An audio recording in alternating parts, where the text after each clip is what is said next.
கிறிஸ்துவுக்கான கண்பானவர்களே, ஆண்டுடைய திருப்பெயரிலே உங்களை வாழ்த்தி ஆசீர்வதிக்கிறேன். தேவன் இந்த புதிய நாளின் நன்மையிலும் மென்மையை கொடுத்து நம்மை தாங்குவாராக. இந்த நாளின் தியானத்திற்காக ஒரு வசனத்தை உங்களுக்கு முன்பாக வைக்கிறேன். அது அப்போஸ்தலனாகிய பவுல் கொரிந்தியருக்கு எழுதின 2ஆம் கடிதம் 4ஆம் அதிகாரம் 8வது வசனம்.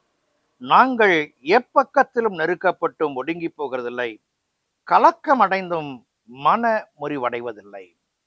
அருமையான வார்த்தையை பவுல் சொல்லுகிறார். என் ஆண்டவரால் பிடிக்கப்பட்ட வாழ்க்கையில என் ஆண்டவரை சுமந்து கொண்டு பயணிக்கும் பொழுது நான் எத்தனையோ விதமான போராட்டங்களையும் இன்னல்களையும் இடுக்கண்களையும் சேதங்களையும் நான் சந்தித்திருக்கிறேன். ஆனால் நான் ஒடுங்கி போகவும் இல்லை, மனம் முறிவடைந்து போகவும் இல்லை. என் ஆண்டவருடைய அழைப்பு என்னிடத்துல காணப்படுகிற அப்படினால எனக்கு விரக்தி இல்லை. Not despair, not despair. அன்புக்குரிய விசுவாசிகளே, இன்றைக்கு நம்முடைய வாழ்க்கையில எத்தனையோ விதமான சங்கடங்களை சந்திக்கும் பொழுது, இன்னல்கள் வரும் பொழுது, இடர்கள் வரும் பொழுது நாம் சோர்ந்து போய் புலம்ப ஆரம்பித்து விடுகிறோம். நம்முடைய புலம்பல் அதை சரி செய்து விடுமா என்று சொன்னால் இல்லை. என்னை உருவாக்கினவர் நான் தாங்கத்தக்கதான பலகீனத்தை தான் தருகிறார், தாங்கத்தக்கதான இன்னல்களை தான் தருகிறார், இடர்கள் தான் என்னை சூழ்ந்து கொள்ளும்படியாய் செய்கிறது. யோபுவுக்கு வந்த கடினப்பாடுகள் நாம் அறிந்த ஒன்று. ஆனால் ஒன்றிலும் பிசாசானவனால் யோபுவை மேற்கொள்ள முடியவில்லை.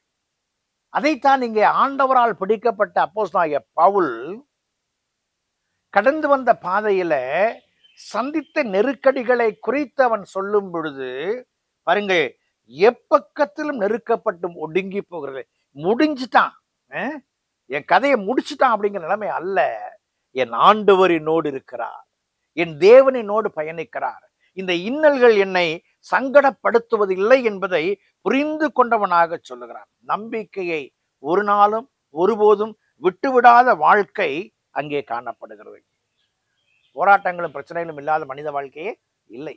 ஆனால் அவற்றின் மத்தியிலே நான் யாரை பற்றியிருக்கிறேன் என்பதை புரிந்து கொண்டால் அது நலமாயிருக்கும்.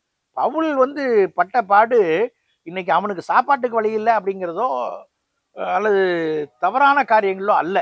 என்னை அழைத்த ஆண்டவருக்காய் நான் பாடுகளை சுமக்கிறேன். It's a meaningful suffering, meaningful suffering.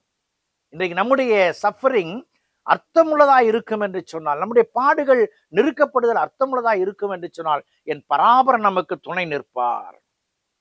The divine power will be strengthened us. அன்புக்குரிய விசுவாசிகளே, இறைவன் நம்மை பலப்படுத்த வேண்டும் என்று சொன்னால் இறைவனுக்குள் வாழ்கிற வாழ்க்கைக்கு நம்மை அர்ப்பணிப்போம்.